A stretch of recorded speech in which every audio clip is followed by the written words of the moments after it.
Bienvenue dans Budget Chéri, le podcast qui parle d'argent, de thunes, de pognon de manière simple, décontractée et fun. Je suis Delphine Pinon, je suis coach en finances personnelles, c'est-à-dire que j'aide les personnes qui stagnent dans leur épargne et dans leurs projets à se choisir une nouvelle vie prospère. Ce podcast, c'est mon kiff personnel dans lequel on parle de vos préoccupations d'argent au quotidien. Par exemple, l'argent ne se mérite-t-il que quand on travaille durement pour l'avoir ? Pourquoi j'ai toujours le sentiment que les autres s'en sortent mieux que moi ? Ou alors, comment profiter de ce déconfinement tout en maintenant le cadre financier que je me suis fixé ? Sachez que vous pouvez me retrouver sur l'Instagram de Budget Chéri, c'est tout simplement Budget Chéri. C'est le seul endroit, j'ai arrêté tout le reste, j'ai arrêté les newsletters, je ne suis pas sur Facebook, je ne suis pas sur LinkedIn. C'est vraiment le seul endroit où je partage les nouveautés du podcast, les coulisses, mes pensées et réflexions sur l'argent, mais aussi le lancement de tous mes programmes, mes nouveaux programmes, de tous les nouvelles offres et les actualités de Budget Chéri. D'ailleurs, à ce propos, je démarre un nouveau programme de coaching intensif d'1 mois, le mercredi 4 juin, avec un petit groupe de gens ultra motivés pour lever les blocages liés à l'argent et à votre état d'esprit dans le cadre d'un changement de vie. Pour en savoir plus sur ce nouveau programme intensif, je vous donne rendez-vous à la fin de l'épisode pour plus d'explications ou directement en cliquant sur le lien que j'ai mis en description. Et évidemment, n'oubliez pas de vous abonner à Instagram pour avoir plus d'infos sur ce programme et sur tous les autres. Aujourd'hui, j'ai le plaisir de vous retrouver pour une causerie avec Christine Béroux. Christine est humoriste, chroniqueuse, radio et télé et aussi auteure. Elle écrit notamment pour d'autres humoristes, mais elle a aussi publié plusieurs essais et romans. Les fans du Jamel Comedy Club l'ont notamment vu se produire pendant 4 ans et les fidèles auditeurs de Europe 1 reconnaîtront sa douce voix cristalline. Christine est une auditrice de la première heure du podcast de Budget Chéri qui m'a raconté son histoire avec beaucoup de pudeur avant de décider de se raconter publiquement pour m'aider, pour me soutenir dans ma mission de faire tomber un énorme tabou, celui de parler d'argent publiquement, surtout quand on est connu, même un peu connu, et qu'on appartient au monde des médias. Son parcours est incroyable, elle vous le racontera. Élevée dans une famille aisée par un père autoritaire et traditionnaliste et une mère au foyer, elle a dû faire preuve d'une incroyable force de caractère pour s'affranchir des codes familiaux et imposer son choix de carrière jusqu'à même devoir couper les liens. Christine a longtemps cru que sa réussite était due à la chance et pour se faire une place dans ce milieu fermé, elle a accepté de travailler pour des clopinettes pendant pas mal de temps, croyant qu'elle ne méritait pas beaucoup plus. Et ce n'est que récemment qu'elle a commencé à reconnaître la vraie valeur de son travail et d'accepter de gagner de l'argent pour le simple fait de faire rire les gens. C'est un épisode consacré à l'argent et à sa valeur personnelle, à la valeur personnelle qu'on s'accorde. Comment réussir à se faire payer à sa juste valeur ? Doit-on nécessairement travailler dur pour mériter de gagner beaucoup ? Et parle-t-elle d'argent facilement ?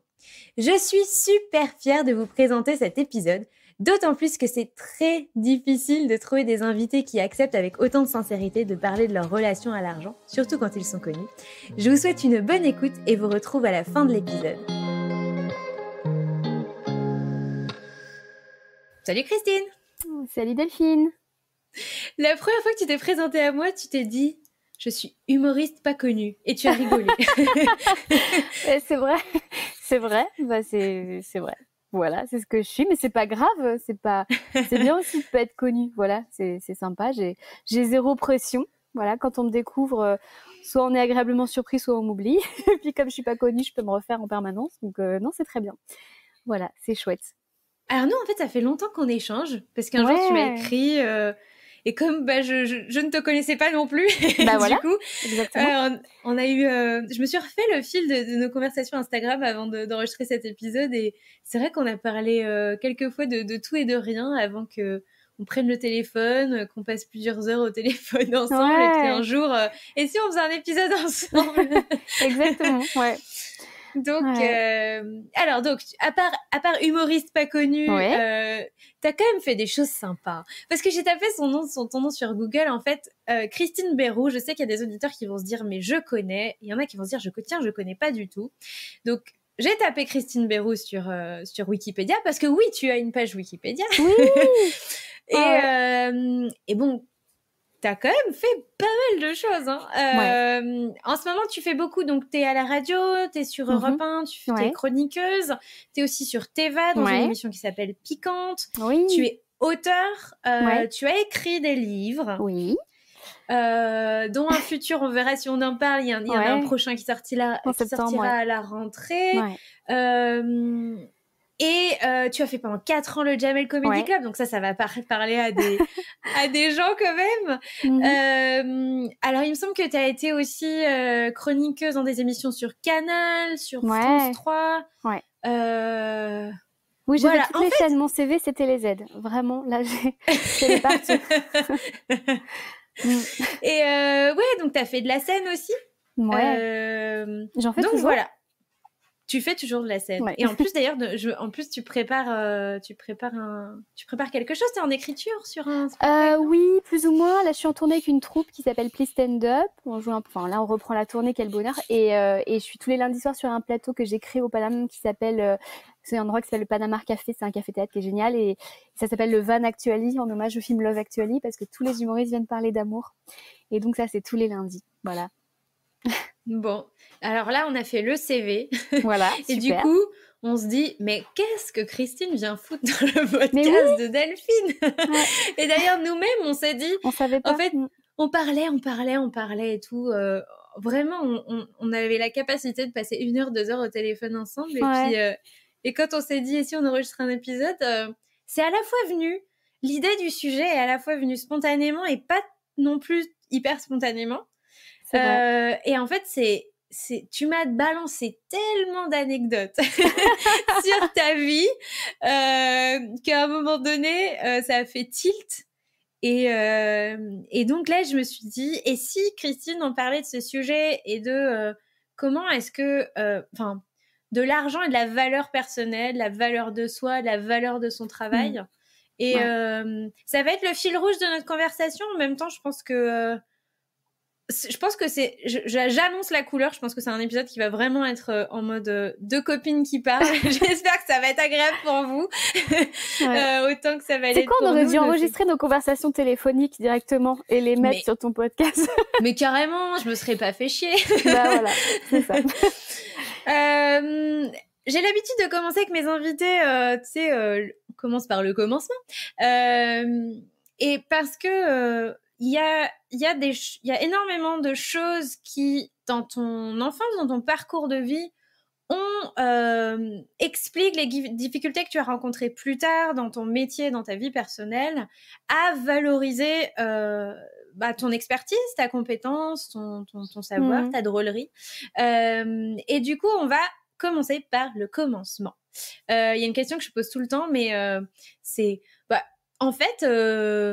dans quel environnement tu as grandi, dans quel environnement tu as grandi?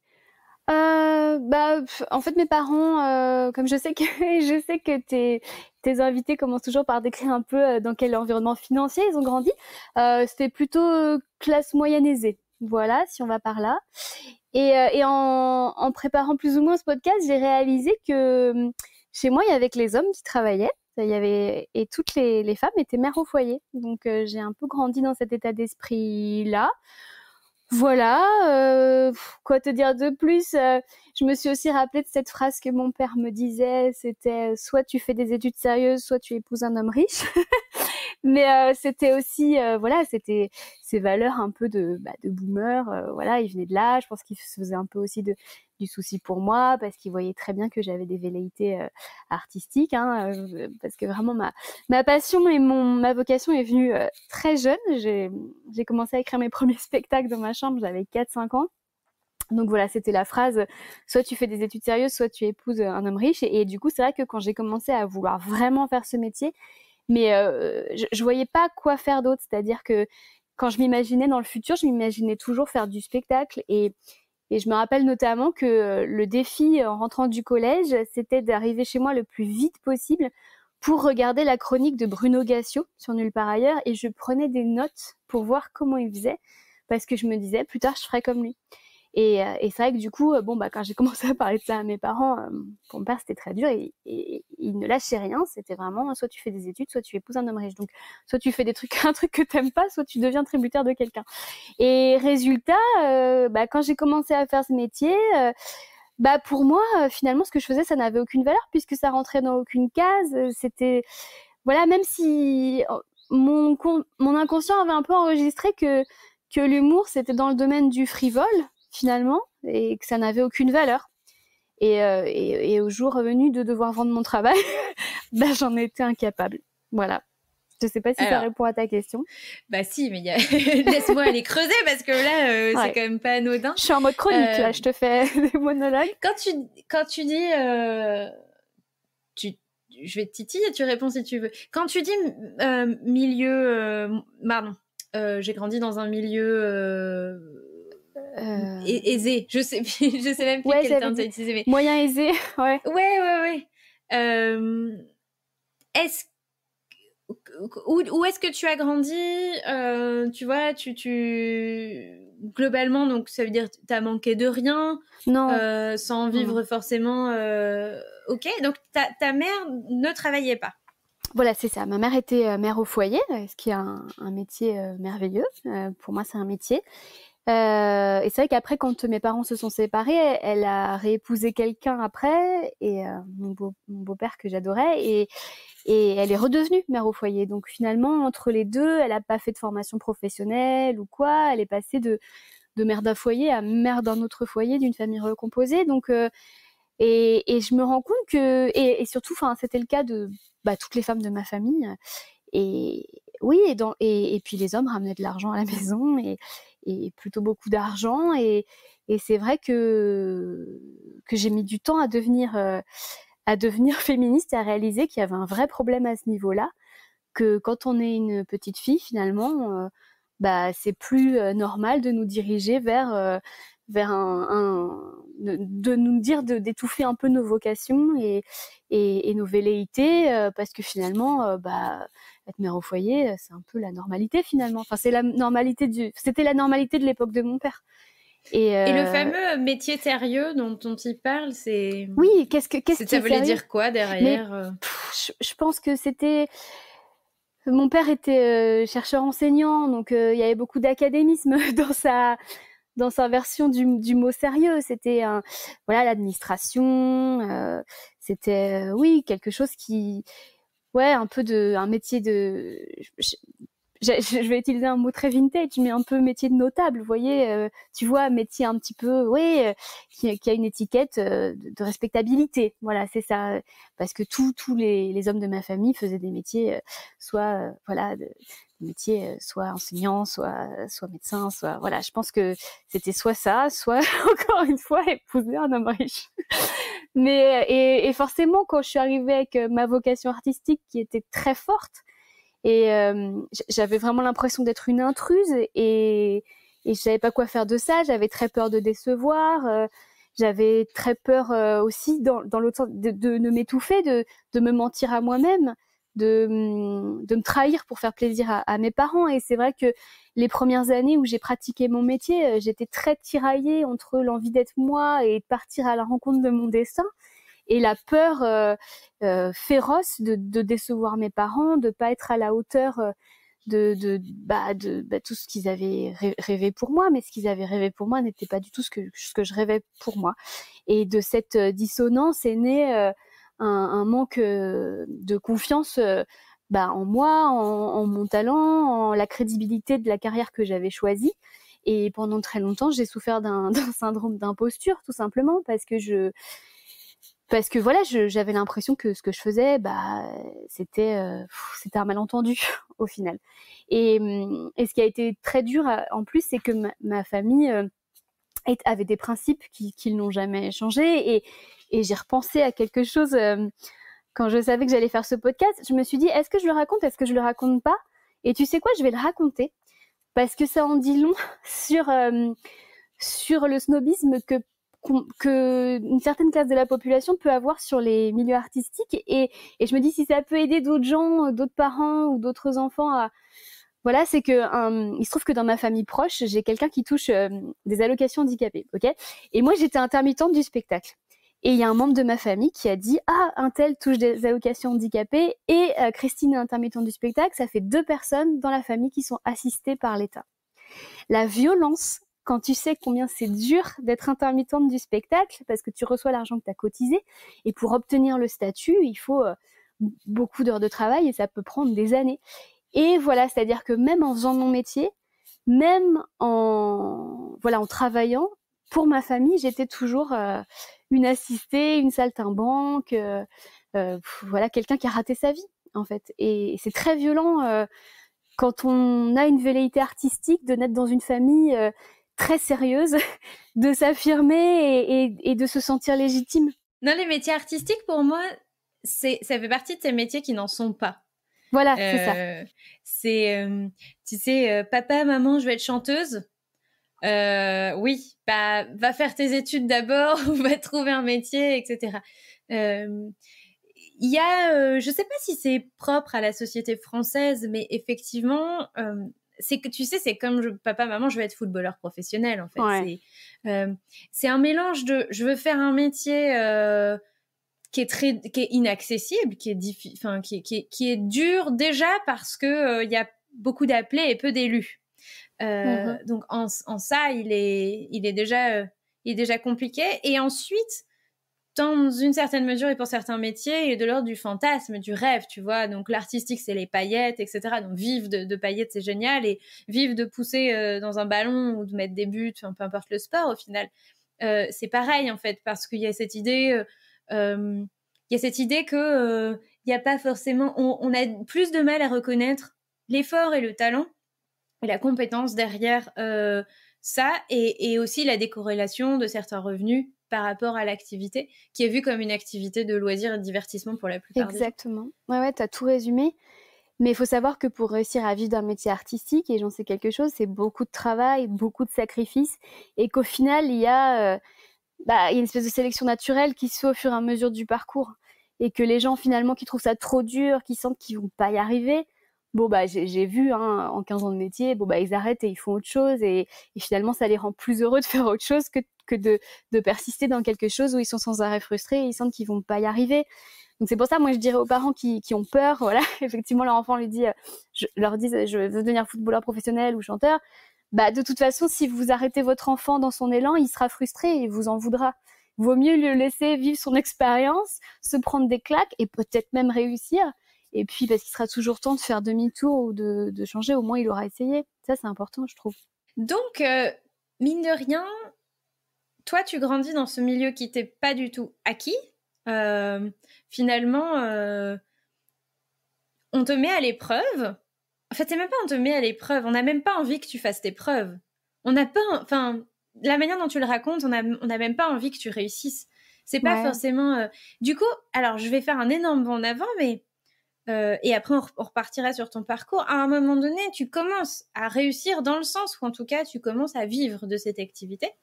Est-ce que le regard des gens... c'est pas les gens autour de toi, c'est le regard de ta famille, ce dont tu parlais tout à l'heure. Est-ce que les choses ont évolué ou de toute façon, il y a quand même cette barrière qui restera là, c'est-à-dire tu gagnes ton argent avec un métier qui n'en est pas un, on en revient toujours à ça. Donc du coup, est-ce que la réussite dans cette activité-là a changé quelque chose au regard de ta famille? Alors en fait, ma famille a commencé à me soutenir quand j'ai commencé à réussir. Mais ça a quelque chose de très mignon aussi. C'est que quand j'ai commencé à faire des trucs, ils ont commencé à me voir à la télé et tout, là, ils étaient super contents. Donc, évidemment, c'est tentant de faire « Ah ah !» Bon, et malheureusement, j'ai plus beaucoup de famille à l'heure d'aujourd'hui. Donc ils peuvent plus me voir. Donc, je saurai jamais. mais en revanche, ce que je sais, bien tristement, c'est que j'aurai toujours un reste de syndrome d'imposteur parce que la graine a été plantée vraiment très très tôt et voilà, et c'est très bien aussi parce que ça m'oblige à être hyper exigeante avec moi-même parce que j'ai toujours peur que ça s'arrête demain, mais j'arrive à différencier la pensée limitante de la vérité. Tu vois ce que je veux dire? C'est là, des fois, je me dis, ah ouais, je me sens pas capable, ou voilà, c'est trop frivole de gagner autant d'argent sur ce projet ou ça. Et je me dis, ah, peut-être que c'est pas toi vraiment qui penses ça, c'est la voix de tes parents, de tes grands-parents, etc. Et qu'au final, il faut que je me rappelle souvent que j'ai travaillé dur pour arriver là, pour faire tout ça, et que je suis légitime et que je suis à ma place. Mais c'est pas toujours c'est pas toujours évident. Tu sais, je dis souvent aux personnes que j'accompagne que c'est pas facile d'aller à contre-courant. Et aller à contre-courant, c'est dans beaucoup d'aspects de notre vie, en fait. Alors déjà, aller dans le sens du courant, c'est effectivement, tu sais, quand on est petit, on intègre assez tôt qu'en fait, quand on est validé extérieurement, la vie va être beaucoup plus simple pour nous. Quand on a des bonnes notes à l'école, quand on se comporte bien, quand on est sage, quand on obéit aux règles, en fait, l'enfant qui est en nous extérieur, enfin, comprend très vite que plus tu joues dans les règles et finalement plus il va t'arriver de trucs chouettes, quoi. T'auras peut-être plus de câlins, on va te foutre la paix, t'auras plus de cadeaux à Noël ou j'en sais rien, tu vois. Et en fait, en tant qu'adulte, on a tendance à se dire ok, donc c'est ça qu'il faut faire, il faut aller dans le sens, ce sera plus facile pour moi et j'aurai la vie plus chouette si j'ai l'approbation, la validation et que je suis forcément les autres sont un baromètre de ce que j'ai à vivre, quoi, quelque chose comme ça. Et donc aller dans le courant, c'est effectivement mon père et ma mère, ils ont probablement raison. Je m'en sortirais peut-être mieux si j'ai un métier sérieux. C'est je vais pas m'entêter. En fait, je ferai moins d'efforts et je peux peut-être tout aussi bien être heureuse, etc. en faisant autre chose. Et en fait, casser ça, casser ça et se dire non, il y a que moi pour décider de ce qui est bien pour moi. Ça veut pas dire pour autant que ça va être facile, mais des fois ça va m'obliger effectivement à aller à contre-courant, c'est-à-dire pendant un temps ne pas recevoir de validation extérieure de la part de la famille, de la part des amis, donc des gens qui croient pas en toi, des gens qui vont se dire non mais là tu fais une connerie, tu es en train de lâcher un super CDI pour aller pour monter ta boîte pour devenir chanteur, enfin tu vois, et mais ça n'a pas de sens, pourquoi tu fais ça, enfin tu vois, et ouais, c'est compliqué à déconstruire ça, hein, donc moi je suis allée jusqu'au bout, c'est-à-dire que j'ai fait des études, mais à chaque fois je choisissais des études, tu sais, qui étaient un peu un leurre. Enfin, j'ai fait des études d'histoire de l'art et après mon père a eu la générosité pour couper la poire en deux de m'offrir une école de cinéma, mais d'audiovisuel, mais il pensait que derrière j'allais être technicienne, caméraman ou quoi, oui, et parce que bon, il s'était énormément documenté. Je me rappelle, il m'avait envoyé un article de presse d'une script et il avait décrété que ça avait l'air sérieux script sur un tournage et que du coup ça éventuellement d'accord, mais moi je voulais être devant la caméra. Et en fait, et du coup j'ai fait 3 ans donc j'ai fait un doc d'histoire de l'art. Après j'ai fait 3 ans d'école d'audiovisuel et j'étais tellement malheureuse et à la fois, je me dis, bon, il y avait quand même des cours de scénario qui m'ont énormément appris. Et j'avais des cours d'histoire de cinéma, donc j'ai vu des films que j'aurais jamais eu l'idée de voir dans d'autres circonstances, donc j'ai pris ce qu'il y avait à apprendre. Mais j'étais tellement malheureuse. Et après, j'ai trouvé du travail très rapidement, à mon grand désarroi. Je suis devenue journaliste. Et ça a été très rapidement, on m'a proposé un CDI. Et c'est pour ça je me retrouve dans ton discours, c'est que vraiment quand on m'a proposé le CDI, c'est là que j'ai commencé à sombrer.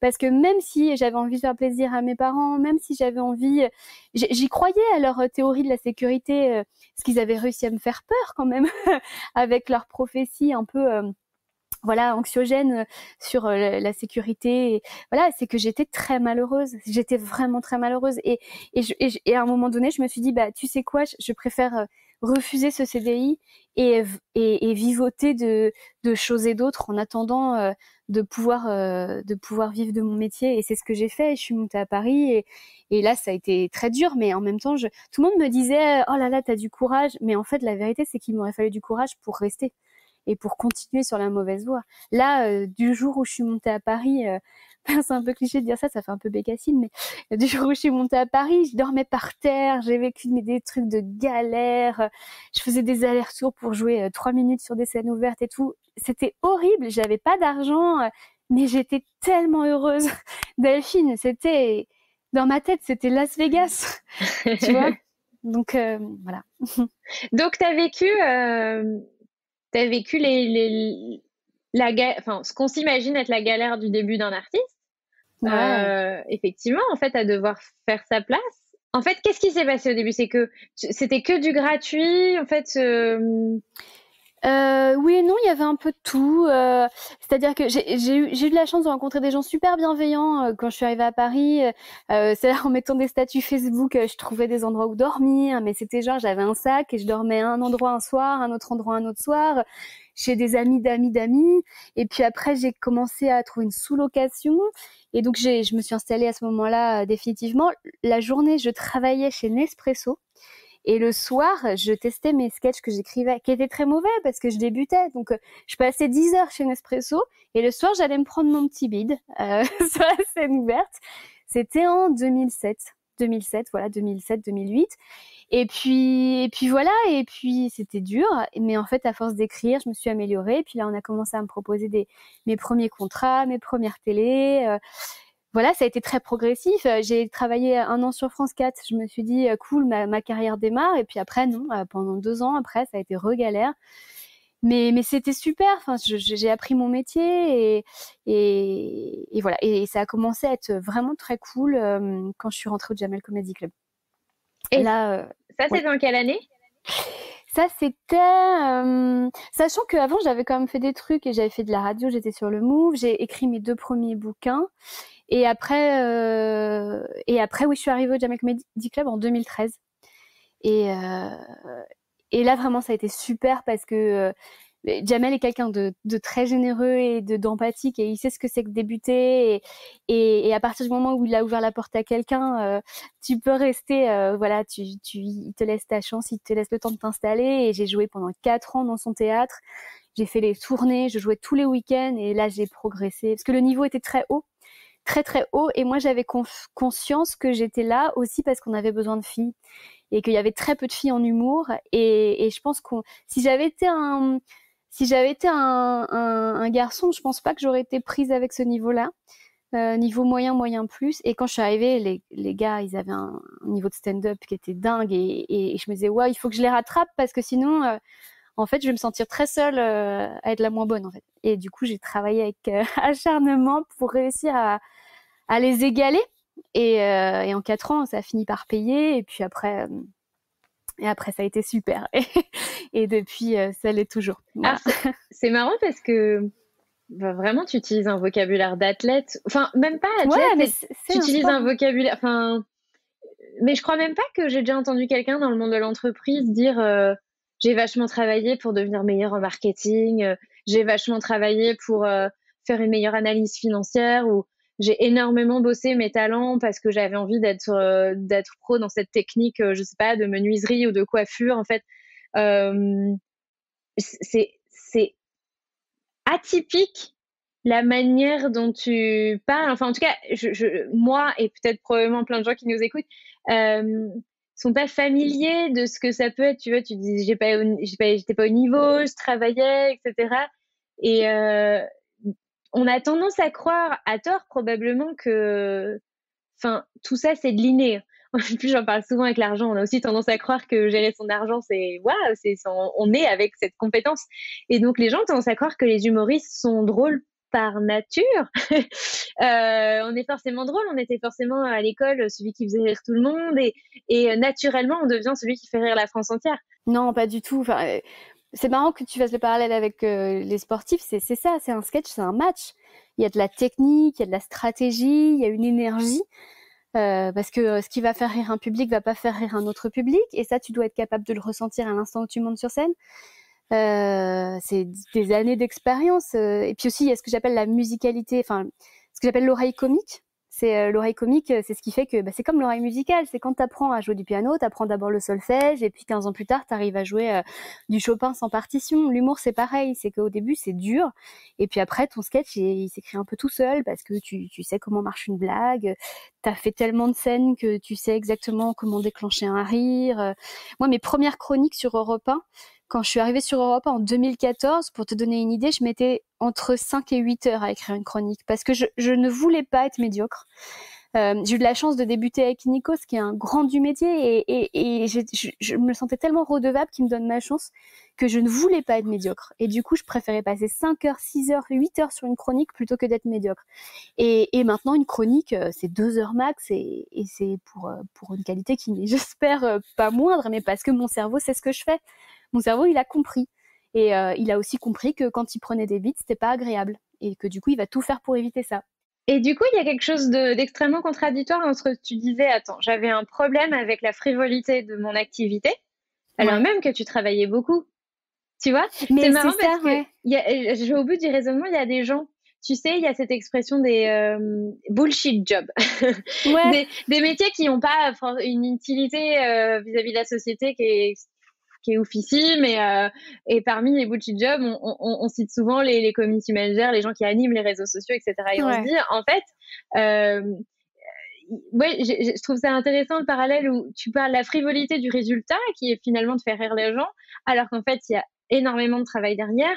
Moi, je vois l'envers du décor, c'est qu'il n'y a pas forcément beaucoup de professionnels qui vont travailler pendant plusieurs heures un poste qu'ils vont poster pour un client, alors que c'est un métier de bureau, c'est un métier qui n'est pas paillettes, etc.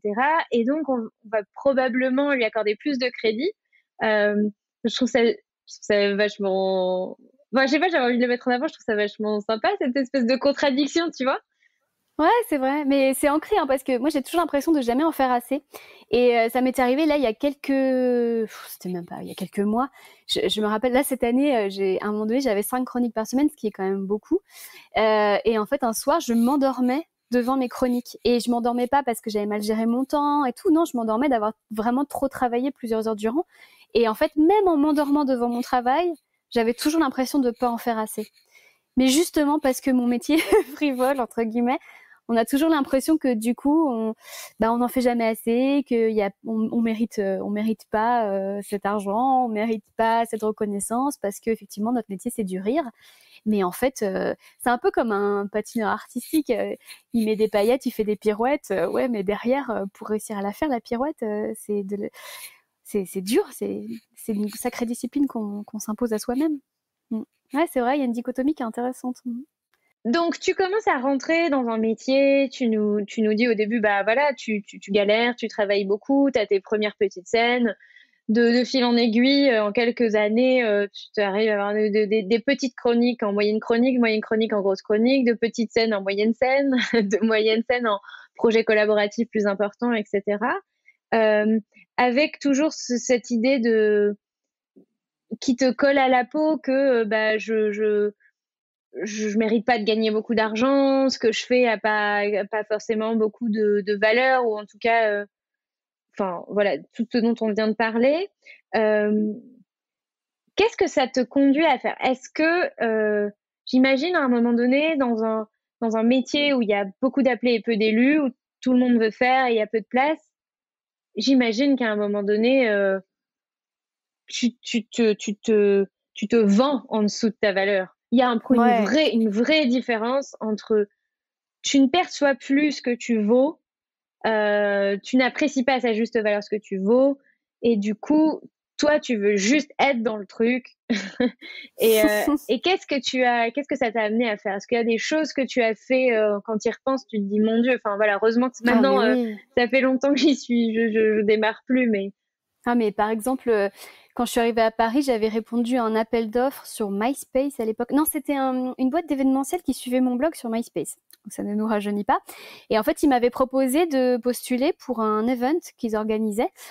C'était le colloque des métiers de la coiffure, je sais pas quoi. Donc c'était en présence de Jean-Louis David. Et il y allait avoir à l'époque, c'était le gouvernement Sarkozy. Donc il y avait Jean-François Copé, je sais plus ministre de quoi il était, et Nadine Morano qui devait être... à l'époque ministre délégué à l'éducation, je sais pas quoi, voilà, au développement je sais plus, d'apprentissage, je sais pas quoi. Donc gros événement, d'accord.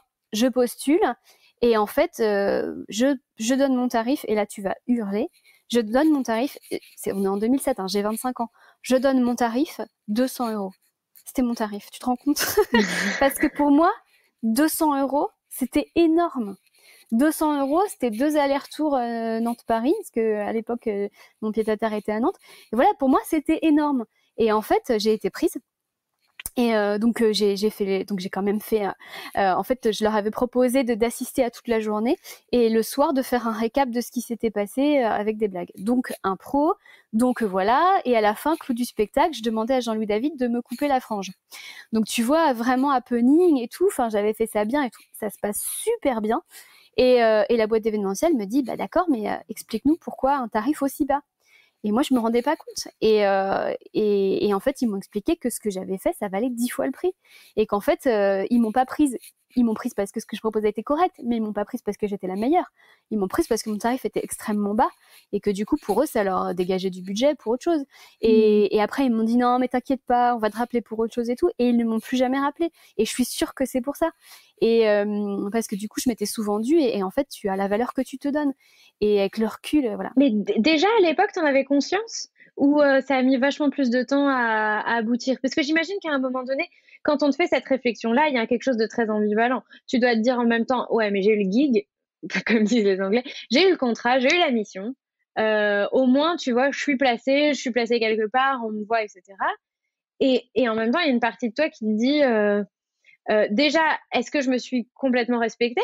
Pas sûr. Et en plus, et là, c'est le pire, c'est est-ce que je me suis pas grillée? Mais j'imagine que tu te dis pas ça à l'époque. Ça vient beaucoup plus tard, en fait, non? Ouais, bah, je l'ai compris récemment. Parce que figure-toi qu'il y a 3 ans, j'ai travaillé sur un gros projet avec une actrice connue dont je tairai le nom. Et en fait, le projet s'est arrêté, je sais plus pourquoi, et pas à cause de moi en tout cas. Et j'ai jamais été payée. Et en fait, j'ai jamais osé réclamer mon argent parce que je me disais, ouais, elle est quand même connue, enfin, je voudrais pas me brouiller avec elle, etc., etc. Et j'en ai parlé à un ami à moi qui était avocat et qui voulait absolument qu'on fasse une lettre. Et j'ai dit, mais non, je veux pas déranger cette femme, je veux pas parce que j'ai peur de me griller. Et il m'a répondu cette phrase que j'oublierai jamais, qui me dit, tu t'es déjà grillé, t'as travaillé gratuitement.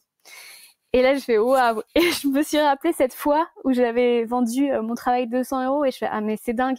En fait, oui, des fois les clients, les gens qui t'achètent entre guillemets, ils ont besoin de te payer cher parce que ça les rassure aussi. Et ils ont besoin de travailler avec quelqu'un qui comprend sa valeur et qui voilà. Et c'est vrai que ça m'a retourné le cerveau.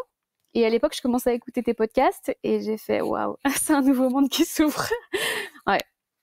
Et oui, parce qu'en fait, on a tendance à oublier ça. Tu sais, ce que tu vis, en fait, énormément de gens le vivent. Enfin, tous les gens en France et ailleurs qui qui doivent fournir, vendre leurs prestations, ont cette problématique de comment je me positionne en termes de prix, etc. Et cette crainte de si je suis trop, voilà, est-ce que je vais pas froisser, est-ce que j'aurai pas moins de clients, etc., etc.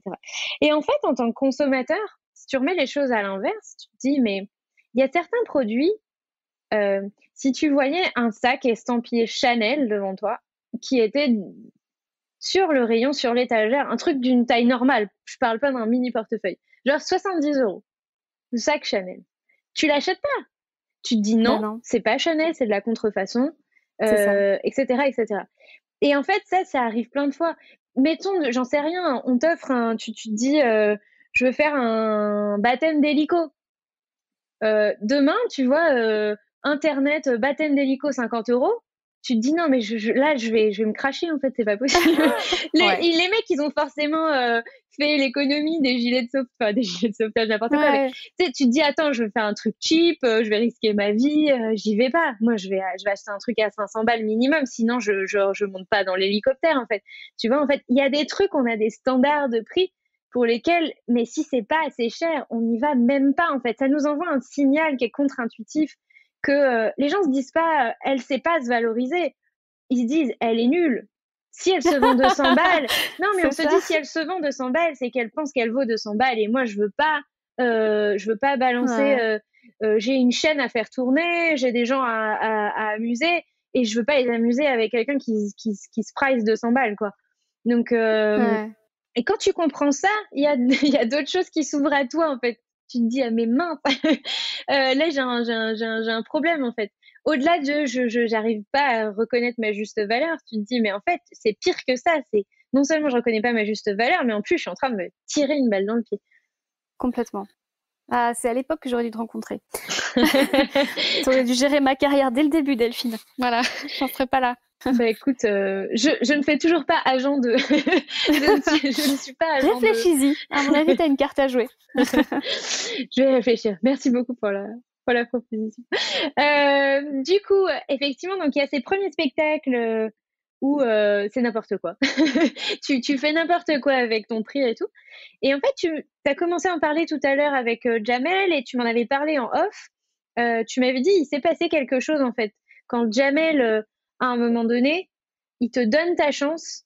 Et en plus, tu m'as dit ce truc, je sais plus, tu m'avais dit ce truc, c'est ils payent les femmes humoristes exactement le même prix que les hommes humoristes, alors même que tu nous disais tout à l'heure qu'il y a beaucoup de différences de niveau, parce que de fait, c'est un peu comme dans tous les sports, hein, comme dans le tennis. Enfin, je devrais pas faire cette comparaison, mais ou dans le foot, tu vois, il y a moins de joueuses professionnelles et le niveau des hommes est enfin, je veux dire, sans commune mesure avec le niveau des femmes. Et donc, effectivement, il y a moins d'humoristes femmes. Et c'est vrai que donc c'est forcément ce qui émerge chez les hommes, c'est vraiment le top de la crème de la crème.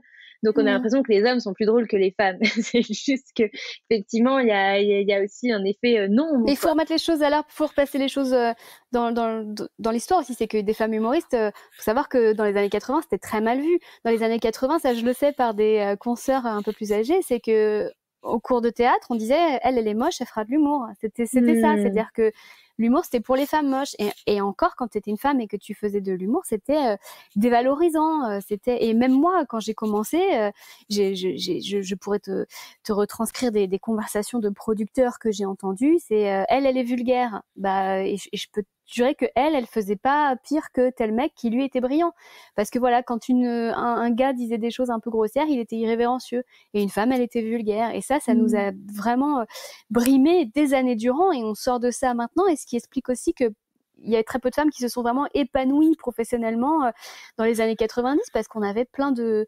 elles devaient faire avec des étiquettes, des normes que les hommes n'avaient pas, c'est pour ça. Et après, grâce à des femmes extraordinaires qui ont ouvert de grandes portes, et maintenant, maintenant, je dirais qu'on est un peu...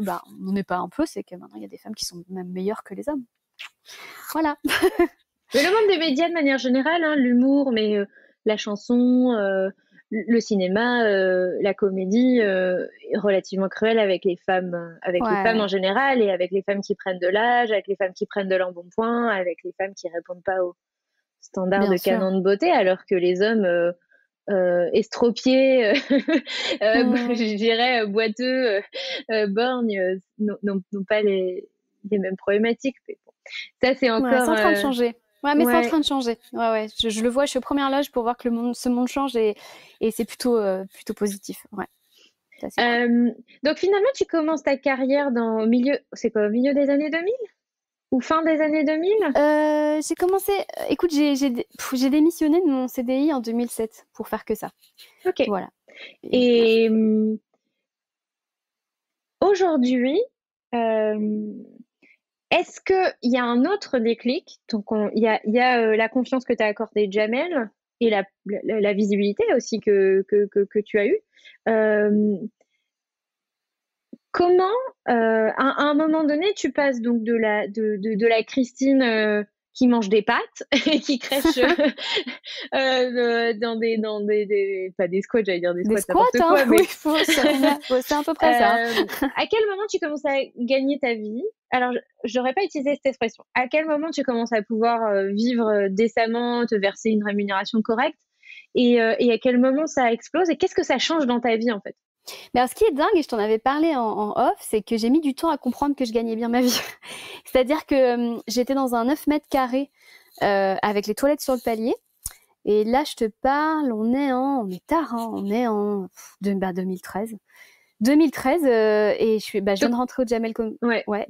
Tu rentrais au Jamel Comedy. Ouais, j'étais depuis 6 mois. Et puis, je me rends compte que quand même, j'ai un salaire d'ingénieur. Mais je me dis, ça va pas durer. J'avais même pas conscience que j'avais cet argent sur mon compte, parce que, en fait, je pense que je le visualisais pas. J'étais dans le déni, parce que pour moi, même si j'étais passionnée, que je savais que c'était ma vocation, que ça me rendrait, c'était la seule chose qui me rendait heureuse, c'était d'être humoriste, tout le temps vers le métier d'humoriste. Je crois qu'inconsciemment, je me disais, c'est quoi, je vais passer ma vie à faire des boulots alimentaires et à jouer le soir dans des scènes ouvertes, mais ça sera très bien. Voilà, parce que moi j'étais contente d'aller bosser chez Nespresso parce que je savais que le soir j'allais faire mes 10 minutes et que j'allais déclencher quelques rires et c'était trop cool. Et en fait, voilà, au bout de 6 mois de Jamal Comedy Club, j'ai réalisé que je pouvais peut-être prendre un appartement un petit peu plus grand. Et j'en ai parlé à ma banque qui m'a dit mais vous savez là vous avez des salaires fixes qui sont bien, qui sont importants, vous pouvez devenir propriétaire. Et c'est vrai que ça a été un énorme choc et en fait, je me rappelle que j'avais un ami hypnothérapeute, que j'ai toujours d'ailleurs, qui s'appelle Virgile, qu'on embrasse.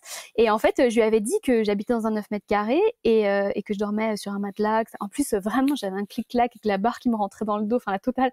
Et il m'avait dit, mais tu sais, tu devrais te lever chaque matin en te disant je mérite mieux et tu te donneras mieux. Et moi, je me rappelle me dis, mais non, je mérite pas mieux. Pourquoi je mériterais mieux? Enfin, c'est tellement égocentrique de dire je mérite mieux, mais je suis qui pour mériter mieux? J'avais beaucoup de mal à intégrer que j'avais le droit au confort et que j'avais le droit de vivre correctement. Et en fait, j'oublierai jamais le passage du 9 mètres carrés à finalement, j'ai acheté une maison en banlieue. Le premier bain que j'ai pris dans ma salle de bain, que j'ai réalisé que ma salle de bain faisait la taille de l'appartement que je venais de quitter. Là, vraiment, j'ai passé un énorme cap dans ma tête. Là, j'ai fait « Ah oui, donc tout cela est réel, d'accord. Je viens vraiment d'acheter une maison avec des blagues, d'accord. » Et là, ma vie a changé. Voilà. Et le cap dans ta tête, il s'est aussi fait par rapport à la valeur que tu t'accordes. C'est-à-dire, à ce moment-là, tu as commencé à te dire... parce que je suis totalement d'accord avec ton ami hypnothérapeute. Ça dit vraiment beaucoup de la valeur que tu t'accordais à l'époque. C'est-à-dire, je mérite pas mieux. Enfin, il y a quelque chose de cet ordre-là quand même. Est-ce que ça a évolué quand même? Ou ça a mis plus de temps? Ou c'est toujours pas complètement OK? Bah, ça a évolué sur preuve. C'est-à-dire que je sais plus à quel moment j'ai vu qu'il fallait regarder le résultat. C'est vrai qu'à l'époque, je te parle d'un temps, en 2013, où j'avais pas tant que ça de résultats. J'avais quelques victoires, quelques acquis, mais ça pouvait être du domaine de la chance d'être entre Jamel, ça pouvait être du domaine de la chance d'avoir fait quelques cartons dans des salles, d'avoir fait se lever les gens, ça pouvait être de la chance. Mais là, j'arrive à un stade de ma vie où là quand même si c'est de la chance, ça peut plus être de la chance. Enfin, j'ai énormément travaillé, j'ai fait des très belles scènes, je travaille pour beaucoup de gens, on me propose encore du travail, etc. Ça s'arrête jamais. J'ai écrit pour beaucoup d'humoristes connus. Je sais jamais s'ils veulent bien que je dise leur nom, mais c'est délicat. Mais j'ai écrit pour des programmes courts. Voilà, par exemple, j'ai eu la chance d'écrire un peu pour Catherine et Liliane. Ça, je me dis au bout d'un moment. J'ai écrit pour Canteloup, j'ai écrit un peu pour Anne Romanoff, etc. Même pas mal pour Anne Romanoff, mais que j'embrasse. Mais au bout d'un moment, tu te dis si tous ces gens-là me font confiance, voilà, ils m'ont fait confiance. C'est sur mon CV, c'est là, ça bougera plus. J'ai joué dans des zéniths et ça s'est bien passé. J'ai fait voilà. Et maintenant, quand je monte sur scène, voilà, j'ai mon dernier bid remonte à au moins 3-4 ans. Parce que maintenant, non, mais c'est trop drôle. Tu vois. Donc, les humoristes méritent mesure leur progrès, leur succès en mais bien nombre sûr. de bids. Donc là, j'en ai fait 5 le mois dernier. Sûr. Là, je vais en faire un seul. Mais c'est comme les joueurs de foot. C'est comme ton joueur de poker que tu as interviewé l'autre jour. C'est qu'à un moment donné, tu vois tes victoires.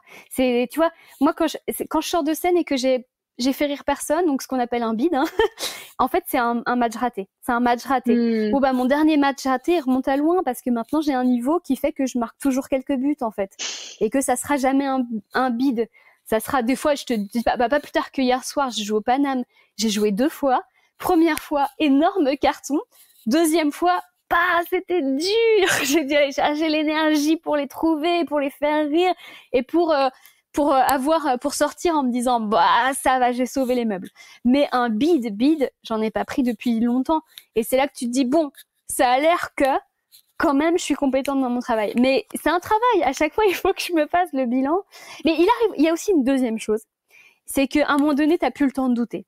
C'est que aussi, je suis mère célibataire, j'ai énormément de trucs à faire, j'ai plein de projets, il faut que je fasse ci, ça. Au bout d'un moment, j'ai plus le temps pour les crises existentielles, tu vois. Donc, je fonce la tête dans le guidon et je prends que le plaisir parce que le déplaisir, il me fait perdre du temps, en fait, tu vois. Et on est sur un kiff permanent. Mais ouais, c'est quand même un travail. Je te dis ça après avoir lu beaucoup de bouquins, avoir vu quelques psys, avoir écouté tous tes podcasts. Ouais, c'est pas évident. Parce que t'es vraiment venu me voir un jour en disant je suis super fan et tout. Ouais. Et alors sur la chance, c'est génial ce que tu me dis là, mais tu me dis c'est avec le temps, c'est beaucoup de travail effectivement. Et je pense qu'il y a beaucoup de gens qui nous écoutent qui se disent mais moi en fait j'arrive pas à sortir de ce truc où j'attribue systématiquement mes réussites et ce qui se passe de bien dans ma vie à la chance. Je n'arrive pas à sortir, et ça, tous ceux qui nous écoutent, c'est hyper important pour changer d'état d'esprit, c'est de se dire à un moment donné, c'est vous qui choisissez d'attribuer vos succès à la chance ou de les attribuer à un facteur qui est autre, en l'occurrence vos compétences, votre énergie, et le fait que juste il y ait des gens qui visiblement vous aiment, aiment travailler avec vous, que vous soyez humoriste, que vous soyez freelance, que vous soyez salarié en fait. Enfin voilà, c'est juste à un moment donné votre succès, il est pas, c'est vous qui choisissez de dire c'est de la chance, et auquel cas en fait vous refusez de vous attribuer une part de réussite, vous refusez votre part de compétence, vous refusez du coup aussi tous les processus qui vous permettraient d'amplifier cette réussite. Tu vois, à partir du moment où tu penses que c'est un facteur extérieur et que c'est pas toi, ça veut dire que tu t'empêches de te dire et si je pouvais prendre ça et l'amplifier, tu vois.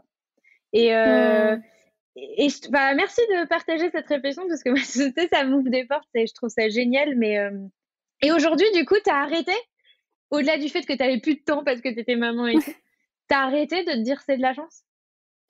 Oui, et surtout j'ai pris connaissance de quelque chose aussi en écoutant des podcasts de développement personnel.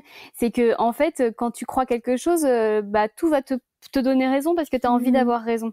Donc tu vas voir systématiquement les festivals qui te sont passés sous le nez, les castings que t'as pas eu, et tu vas faire tu vois, ma vie n'est qu'échec et désespoir. Et en fait, quand tu changes ton regard et que tu décides au contraire de faire la liste de tout ce que tu as réussi, tu te dis en fait c'est vraiment pas dégueulasse, et c'est normal en fait de rater, de pas avoir de temps en temps. Tu peux pas avoir tous les rôles, tu peux pas avoir tous les festivals, tu peux pas avoir toutes les scènes. À un moment donné, voilà. Et je trouve que ce que j'ai déjà, là, c'est super. Et il faut se focaliser là-dessus. Et donc pendant longtemps, tu es dans un esprit de manque, ce que j'appelle, et à un moment donné, tu te dis bon bah j'y vais, c'est bon quoi. Maintenant, je peux m'acheter ma maison. En fait, je gagne bien ma vie, etc. Et je sais parce qu'on en a parlé, il s'est passé quelque chose où finalement, en fait, tu passes de je me prive, j'ai jamais l'impression d'avoir assez, à je me mets à surkiffer. Je veux vivre quasiment l'extrême inverse. Et là, tu rentres un peu dans une autre phase où tu dis, cet argent maintenant, ok, je l'ai, j'ai bien compris que j'avais des compétences, que j'arrivais à m'assurer une certaine stabilité malgré le milieu précaire dans lequel j'étais, que je gagne très bien ma vie. Et là, raconte-nous. Et là, je me suis découvert une passion qui est prendre des billets d'avion sur un coup de tête. Et je pense que c'était un fantasme que j'avais depuis toute petite, de quand t'es grand et que t'as de l'argent, c'est super, tu peux aller où tu veux, quand tu veux. Mais je me disais pas, un jour je pourrais le faire. Et juste après avoir acheté ma maison, j'ai pris des billets d'avion pour les États-Unis. Et c'était un peu mon rêve américain, entre guillemets, mais et je me rappelle que j'avais les mains moites quand j'ai pris le billet d'avion, etc. Et que ça a été un kiff incroyable de bout en bout, ce voyage. Je suis restée 2 semaines. J'ai fait Las Vegas, San Francisco, Los Angeles, enfin voilà. Et puis après, je suis devenue une addict au billet d'avion sur un coup de tête. Donc pendant quelques années, j'ai eu un bilan carbone assez dégueulasse. Mais voilà, et c'est vrai que du coup, j'ai pas mis d'argent de côté. Et parce que vraiment j'adorais les voyages, j'étais pas fringue de marque, j'étais pas du tout dans ce délire là, mais par contre les voyages et là j'ai compris à quoi servait l'argent. C'était pas en fait que l'argent en fait pouvait juste me faire vivre des expériences incroyables, et comme tu dis, être c'est quoi ta définition? C'est mettre son budget en accord avec ses objectifs de vie. Ouais, c'est ça, c'est pas mal. Et j'ai réalisé que mes objectifs de vie, évidemment, c'était l'humour et le spectacle, mais c'était aussi vivre des choses, expérimenter, des choses en tant qu'être humain. Mais après, effectivement, là où ça a été un peu plus compliqué, c'est quand j'ai eu ma fille. D'avoir un enfant, c'était un autre rêve, et et quel bonheur d'avoir réussi à le réaliser. Mais par contre, ça a été violent de voir que quand tu es enceinte, quand tu accouches et après les 2 ans qui suivent, forcément ta liberté elle est un peu, elle est moindre, mais c'est formidable, hein, c'est un autre bonheur et c'est un autre bonheur, c'est incommensurable. Enfin, je veux dire, c'est la chose la plus belle qui me soit jamais arrivée dans mon existence d'être maman. Mais c'est vrai que pour le coup, tout est remis en question. Tout est remis en question. Et c'est là que j'ai fait ta connaissance. Et là, j'ai réalisé que voilà, l'argent, c'était pas anodin, que voilà, et que quand tu as un enfant, voilà, c'est plus les mêmes priorités. Là, le billet d'avion, voilà. Mais c'est rigolo parce que là, ma fille a 3 ans, a 3 ans. Et ça y est, maintenant, je prends des billets d'avion sur un coup de tête, sauf que je l'emmène. Et ça, c'est merveilleux. Voilà. Et ça, c'est vrai que c'est un autre rêve. Ça, c'est trop cool. Voilà. Je suis partie un peu dans tous les sens, mais... Non, mais quand on évolue dans les sphères dans lesquelles tu évolues et qu'on gagne... Est-ce que d'ailleurs, tu es OK de... Est-ce que tu vois, parler d'argent et de ton salaire... Alors, parler d'argent, tu vois, tu le fais déjà. Est-ce qu'il y a des choses qui sont plus difficiles à dire quand on fait le métier que tu fais, quand on est relativement exposé? Oui, par exemple, je veux pas parler de mon salaire parce que en fait, j'ai toujours peur qu'on trouve ça indécent que parfois sur des grosses dates, ça m'est arrivé de gagner en 10 minutes ce qu'un smicard va gagner en un mois. C'est rare, hein, mais ça arrive. C'est très rare, mais ça arrive. Et dans ces moments-là, c'est très rare forcément, pour toi, mais d'autres gens dans ton milieu gagnent bien ça. Sûr. Oui, bien sûr. Ouais, bien sûr, tout à fait. Mais je trouve que moi, les grosses soirées, comme je suis pas connue, j'ai pas, parce que forcément la notoriété t'apporte une valeur ajoutée que moi j'ai pas. Donc voilà. Mais oui, évidemment. Le truc, c'est que dans ce cas-là, j'en parle pas parce que les gens vont pas s'imaginer le travail et les sacrifices qu'il y a derrière. Ils voient pas comment j'ai dormi pendant 4 ans sur un matelas par terre. Ils voient pas combien c'est dur d'apprendre à écrire une blague, combien c'est dur d'être drôle pendant 10 minutes. Et voilà, ils voient pas tout ça. Du coup, ils vont juste se dire qu'on est des braqueurs, qu'on est des cambrioleurs et qu'on est des arrivistes et des fumistes et tout ce que tu veux, des profiteurs. Et je les comprends. En plus, je comprends qu'on puisse penser ça. Parce que je vois combien c'est dur de... Voilà, j'entendais tout à l'heure aux infos les femmes de ménage de l'hôtel Accor Hôtel qui ont eu gain de cause et j'entendais une interview de leurs conditions de travail et je me suis sentie hyper mal, vraiment hyper mal. Je disais mais moi j'ai tellement de chance d'avoir pu faire ce que je voulais, j'ai tellement de chance d'avoir pu aller jusqu'au bout du rêve. On dirait une chanson de Disney, d'aller jusqu'au bout de mon rêve. J'ai tellement, et j'essaye d'être dans la gratitude au possible, mais de l'autre côté, je vais pas m'empêcher de vivre cette vie juste parce que d'autres ne l'ont pas, tu vois. Mais c'est des sujets tellement touchy et voilà. Et je te dis, cette culpabilité, elle est là au moment où je t'en parle. Mais à la fois, j'ai travaillé pour tout ça et j'espère que, hier, tu vois, j'ai joué au Paname 2 fois, j'ai fait rire des gens. J'espère que j'ai une utilité et que je suis pas seulement une arriviste, tu vois.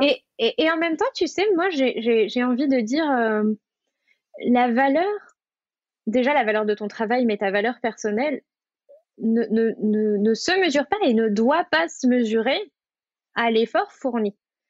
Tu sais, je pense pas que ce soit que français, mais on a tendance à corréler le degré d'effort qu'il faut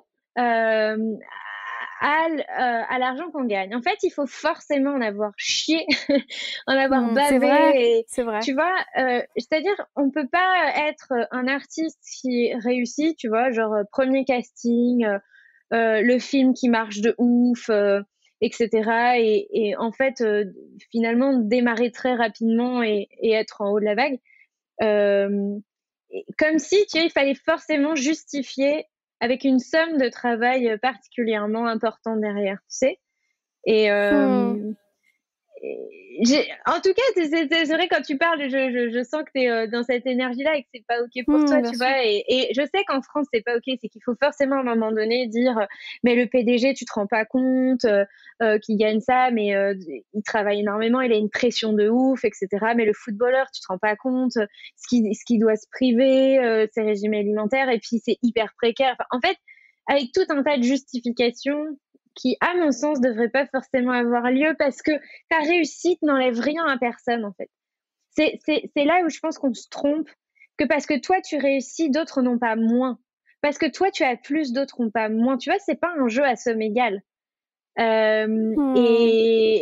voilà, en tout cas, c'est un message que j'avais envie de mettre en avant. Non, c'est vrai, t'as raison. Mais c'est dur parce que là, vraiment, on parle de culpabilité judéo-chrétienne. C'est ancré sur des années, des décennies, des générations. C'est dur de sortir de ça. Très, très dur. Et l'autre chose sur laquelle je voulais rebondir aussi, c'est, tu sais, tu sembles dire que, en fait, tu as le droit, et ça, je trouve que c'est pas facile. Je pense que beaucoup de gens luttent avec ça. C'est où est la limite entre je suis content de ce que j'ai et ça m'empêche pas d'aspirer à continuer à évoluer, si tu veux. Tu vois? Tu peux être content et reconnaissant d'avoir un travail qui te plaît, un CDI, un patron qui est super chouette, ou d'avoir un certain succès, de gagner ce que tu gagnes en tant qu'indépendant. Enfin, tu vois, peu importe, ou d'avoir un certain succès dans l'humour, etc. Et pour autant te dire, ah mais j'ai envie de... Et en fait, je suis super contente, mais en même temps, j'ai tellement envie d'aller voir ce qui se passe encore plus haut, quoi. Avec encore plus de gens qui réagissent à mes blagues, avec encore plus de clients, ou avec d'autres types de clients, peut-être qui acceptent de payer plus cher, ou avec un autre patron dans une autre boîte, enfin, tu vois. Et je trouve que souvent, on oppose les deux entre, bah, c'est-à-dire, si je veux aller plus haut, c'est forcément que je suis pas content de ce que j'ai, tu vois. Et en fait, non, en fait, je peux vouloir aller plus haut en étant aussi content de ce que j'ai, mais juste, j'ai aussi envie d'explorer le plus, tout en étant content de ce que j'ai, quoi. Oui, complètement. Je suis d'accord, c'est une aventure, c'est une quête de soi. Et moi, j'adore sortir de ma zone de confort parce que je réalise que ça a toujours payé. Et d'écrire des nouveaux sketchs, de tenter des nouveaux trucs, voilà. Ouais, j'entends ce que tu dis, mais on peut l'aborder pas forcément par le prisme financier. Tu vois, je peux choisir des projets qui vont me rapporter moins, mais qui vont m'apprendre plus. Et au final, il va y avoir un retour sur investissement qui sera autre, peut-être plus spirituel, plus intellectuel, ou je sais pas. Ouais, c'est hyper intéressant. Et quand tu as commencé à t'ouvrir, quand tu as commencé à accéder à un autre niveau de vie, à faire des voyages sur un coup de tête, financièrement, ça aussi, je sais que c'est difficile à dire. Est-ce qu'à un moment donné, tu as connu des difficultés financières? Oui, parce que il y a ça aussi, c'est que je n'arrivais pas à mettre de côté parce que pour moi, voilà, j'essaie de donner du sens maintenant, mais je pense que c'était pour moi l'argent des blagues, c'était un peu de l'argent sale. Et puis surtout, je sais pas, je pense aussi que j'avais tellement galéré au début que j'avais envie de profiter, d'accéder à des choses auxquelles j'aurais jamais pensé accéder avant, à des hôtels 5 étoiles. Je suis allée à Hawaï, à des destinations de rêve, etc. Et forcément, au bout d'un moment, c'est pas compatible avec de l'épargne. Mais à la fois, je suis hyper heureuse d'avoir traversé cette période-là, parce que du coup, ça m'a permis vraiment de profiter à fond. Et du coup, après, quand j'ai eu ma fille et que pour le coup, je pouvais plus du tout, j'étais sédentaire et que je devais travailler, etc. Que du coup, ça a été vraiment 2 ans bébé travail. J'avais profité, donc j'étais prête au final. Et que maintenant, là, ça reprend. Avec ma fille, on fait plein de trucs et tout. Bah voilà, je reprends goût à tout ça. Mais comme je pense que ce qui m'oblige maintenant à faire attention à mon argent et à épargner beaucoup et vraiment à faire comme les grandes personnes, à investir sur des produits financiers et tout ça, c'est parce que je pense à ma fille et que je veux que plus tard, elle puisse être dans une sécurité financière et surtout forcément on veut faire l'inverse toujours de ce qu'ont fait nos parents, mais moi je veux que ma fille elle puisse suivre son rêve en fait. Je veux pas. Je dis toujours à son père la pire chose qu'elle pourrait me dire, c'est je veux faire une école de commerce. Je le vivrais très très mal. ou je veux être avocat, ou je veux être médecin. Franchement, ça me briserait le cœur parce que j'aimerais tellement qu'elle fasse une carrière artistique. Et je me dis que pour ça, faut que je puisse assurer ses arrières. Donc j'ai mis de l'argent de côté, je mets beaucoup d'argent de côté pour elle, etc. Donc forcément, je suis devenue un peu une autre personne. Mais ça m'empêche pas. une fois, 2 fois par an. Bon, là, forcément, cette année, c'était un peu particulier. Ça m'a un peu frustrée d'ailleurs. Mais là, par exemple, cet été, avec ma fille, on part en Islande. Bon, bah vraiment, je retrouve la Christine d'avant. Mais je sais que je suis un peu plus modérée. C'est-à-dire que jamais un voyage se fera aux dépens de la sécurité financière de ma fille. Ça, jamais. Donc voilà, je pense que c'est la maternité, ça change beaucoup quand même. Et Ouais. ça a été ça ton déclic? Qu'est-ce qui t'a amené un jour à commencer à écouter Budget Chéri? Bah en fait, pour le coup, je vais parler un peu de ma vie personnelle, mais j'étais je venais de me séparer du père de ma fille. Alors vraiment super rupture, hein, vraiment, on est restés très amis. Enfin voilà, c'est juste à un moment donné, on décide que, écoute, on serait vraiment mieux de façon séparée, mais c'est très cool, on est restés très proches et on est une famille. Et voilà, c'est juste qu'on n'habite pas tous les deux et voilà. Mais du coup, sur le papier, je suis quand même mère célibataire, tu vois, et j'ai réalisé que j'étais mère célibataire et que j'avais pas du tout mis d'argent de côté, que j'avais une super maison, que on manquait de rien. Que j'avais du travail, etc., mais qu'au prorata de tout ce que j'avais gagné, quand même, bon, j'avais investi dans une maison, mais voilà. Et là, j'ai commencé à t'écouter et à me rendre compte que, bon, ben, peut-être que je pouvais. Je me rappelle d'une phrase que tu as dite, vraiment, qui a vraiment tout changé, quand tu as dit le diable est dans les détails. Et que je me suis mise à regarder le nombre de mes Starbucks, de mes Uber, et là, j'ai fait, waouh, avec tout cet argent, on pourrait partir à Hawaï. Non, j'exagère, mais avec tout cet argent, je pourrais avoir de Tu vas l'argent de vachement côté. beaucoup au Starbucks. Oui, c'est ça. Et puis surtout, il y a autre chose aussi, c'est qu'à côté de ça, moi, je m'étais beaucoup intéressée, comme beaucoup de gens, au minimalisme, et je m'étais rendu compte de l'impact que pouvaient avoir les achats sur ton quotidien. Dans l'espace, déjà, tu t'encombres, et puis surtout que ça me rendait pas forcément heureuse d'amasser, et j'ai réalisé que je préférais avoir de l'argent de côté pour ma fille et pour nos voyages et puis même pour les associations dont je m'occupe, tu vois. Ça aussi, je suis marraine d'un refuge pour animaux, c'est tout bête, hein. Mais je me suis dit, tu vois, tous les Uber, il y a 200 € de Uber par mois, et je pourrais les donner à la ferme des rescapés, en fait. Tu vois, c'est bête, mais de te dire, en fait, l'argent, c'est de l'énergie et c'est moi qui choisis où je le mets aussi. Voilà. Et c'est là que tu m'as aidé beaucoup. Donc merci Delphine, du fond du cœur. Écoute, merci à toi. Et du coup, aujourd'hui, est-ce que tu es plus en confiance, même si tu vois, en plus c'est génial, je trouve, parce que t'as pas la confiance des gens qui remplissent des zéniths, et en même temps, est-ce que ça te donne confiance en ton travail, en la valeur de ton travail? Est-ce que c'est encore un cheminement sur quelle est ma valeur personnelle, mais quelle est ma valeur professionnelle? On est plutôt sur ça. Et, et est-ce que tu as est-ce que tu as eu un gain de confiance? Comment tu te situes?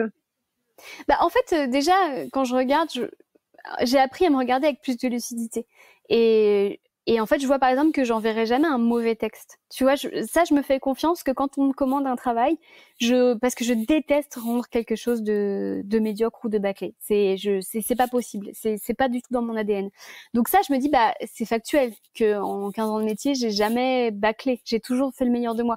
Donc je peux quand même compter sur ces 15 ans de preuves, que je suis très besogneuse et que je suis carrée. Donc il y a ça, et puis surtout de voir que voilà même si je suis pas connue, de voir que quand je monte sur scène, il y a des rires. Donc ça, je me dis bon, factuellement ils sont là les rires, je les ai pas inventés. Donc voilà, c'est l'épreuve. Je dis le fait aussi que j'ai toujours du travail, le fait qu'il y a toujours du roulement. On me propose toujours des trucs. Il y a jamais une semaine sans rien. Donc ça aussi, je me dis factuellement à un moment donné. Et quand il y a une porte qui se referme, il y en a toujours 3 qui s'ouvrent. Je me dis, ça a l'air que je suis dans une bonne dynamique. Après, tu parlais tout à l'heure que c'est dur d'être une femme dans ce métier. Je sais, là, je vais avoir 40 ans. Je me doute bien que dans ma vie de comédienne, il va peut-être y avoir un avant et un après. Mais en tous les cas, là, ça fonctionne. Donc, je me dis, ça roule, quoi. Depuis 2013, ça roule. L'argent rentre depuis 2013. Donc, à un moment donné, c'est pas la chance, quoi. Ouais, c'est sur preuve. Sur preuve, j'arrive à prendre confiance en moi. Je me dis, regarde, t'as réussi à faire tout ça. Donc, c'est quand même bien la preuve que tu es légitime et compétente, tout simplement. Est-ce que, sur le mot de la fin, non, c'est qu'est-ce que tu aurais envie de partager avec les auditeurs? Pas est-ce que. Tu sais, je pense que c'est pas je pense, c'est. On parle pas beaucoup d'argent dans ton milieu, non? Parce qu'en fait, les gens ne parlent pas beaucoup d'argent publiquement, mais est-ce que vous, entre vous, est-ce que vous, entre gens des médias et des célébrités, est-ce que vous parlez d'argent? Est-ce que vous partagez des choses sur ce sujet-là? Oui, ça arrive, oui, quand même entre nous. Mais par contre, je sais bien que d'en parler dans un podcast, c'est un pas que très peu vont passer, parce que c'est pas tabou entre nous, mais c'est tabou vis-à-vis du public ou voilà. C'est vrai que c'est vrai que c'est marrant, mais il y a pas de sketch sur l'argent. J'ai jamais vu un humoriste faire un sketch sur ses finances. Tiens, j'ai peut-être moi-même une carte à jouer à ce niveau-là. Je vais peut-être faire un sketch Le sur jour où budget tu me fais ça, mais je te jure, je prends un billet pour Paris, je viens de voir. Mais ouais, écoute, c'est peut-être je vais peut-être y penser. Mais c'est vrai que les humoristes ne parlent pas d'argent.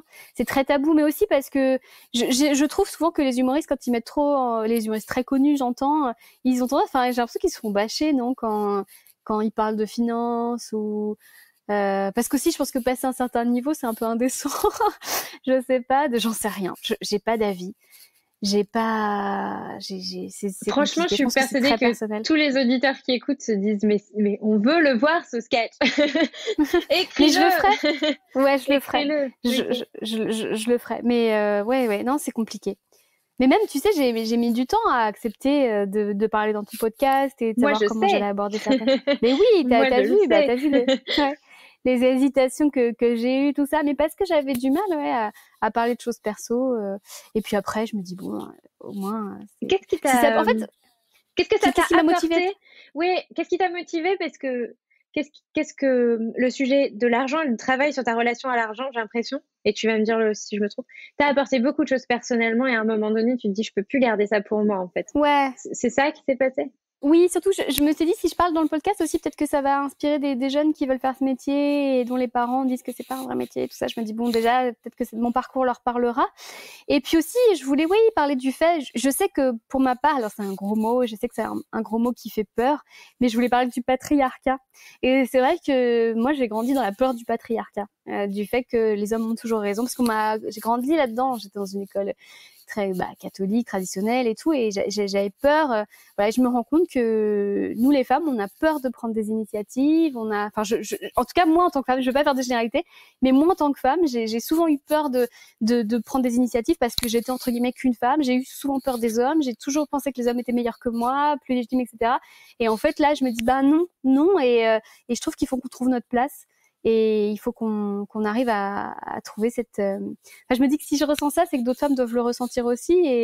Et voilà, donc je dis à tes auditrices, on est légitime en fait et on vaut pas moins que les hommes. Et ça, j'en ai un peu souffert, j'en souffre plus, mais j'aurais bien aimé qu'on me le dise il y a 10 ans. Voilà. Super. Moi, je crois que tu as répondu à ma dernière question. Non, je clôture souvent en demandant quel est le message que tu veux faire passer aux auditeurs et j'ai l'impression que tu avais envie, en tout cas, de t'adresser particulièrement aux femmes et de leur donner un élan. Et de leur donner un élan et leur dire que, que c'était possible, qu'elles avaient le droit de croire en elles, qu'elles avaient le droit de s'accorder une valeur même pas égale aux hommes, enfin, on s'en fout, en fait. C'est juste une vraie valeur, quoi. Mais complètement. Super. Et j'ai envie de dire le seul métier sérieux qui vale, c'est celui que vous avez envie de faire, parce qu'une vocation, c'est sérieux. Donc voilà.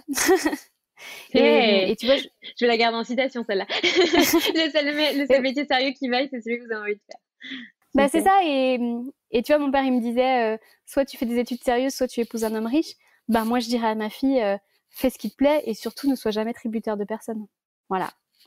Oh là là. Et si ta fille veut épouser un homme riche? Bon, allez. Écoute, voilà, ça dépend si j'ai un pourcentage. Enfin, c'est des détails.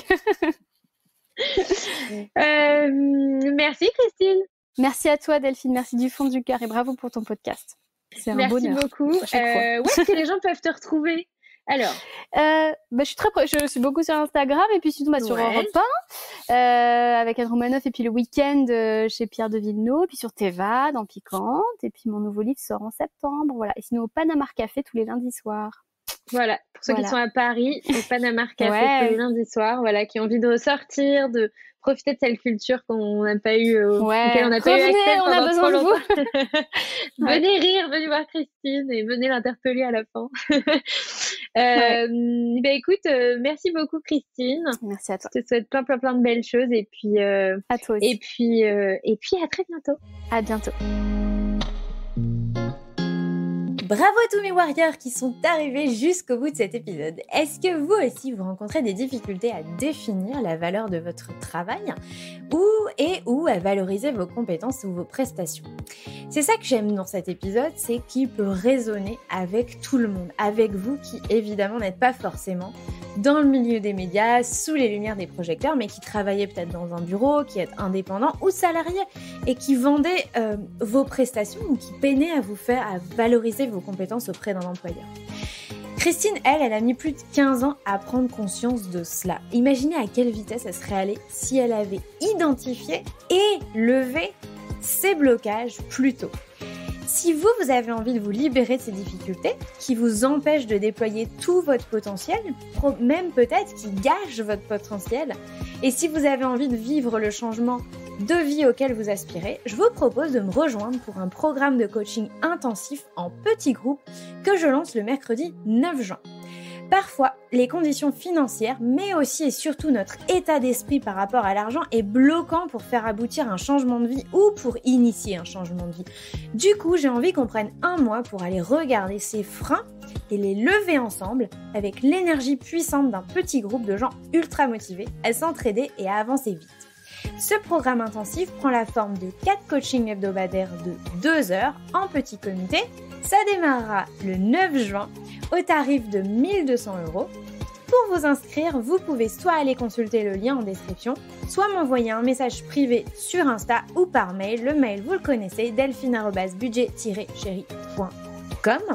Je vous donne donc rendez-vous très vite, soit en coaching ou tout simplement pour un prochain épisode. D'ici là, prenez soin de vous et de vos finances. Ciao, bye bye!